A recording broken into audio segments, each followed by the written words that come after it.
உத்தரகோஷ மங்கையில் சிவபெருமான் குருவாக இருந்து 1000 முனிவர்களுக்கு வேதங்களை கற்றுக் கொடுத்துக் கொண்டிருந்தார். அப்போது மண்டோதரி சிவபெருமானை தரிசிக்க வேண்டும் என்ற ஆசையால் தீவிர சிவ வழிபாட்டில் ஈடுபட்டாள். அவளின் பக்தியை உணர்ந்த சிவபெருமான் மண்டோதரிக்கு காட்சியளிக்க செல்ல முடிவெடுத்தார்.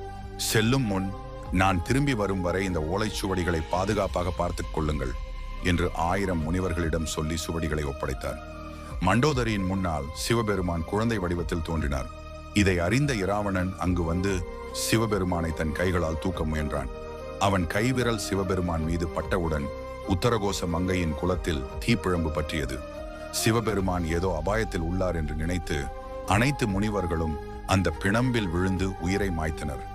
ஆனால் ஒரே ஒரு முனிவர் மட்டும் சிவபெருமான் கொடுத்த ஆணையை மறக்காமல் வேத சுவடிகளை பாதுகாத்து அங்கேயே நின்று காத்தார். இன்றும் அவரது ஓலைச்சுவடிகள் பாதுகாக்கப்படுகிறதாக நம்பப்படுகிறது.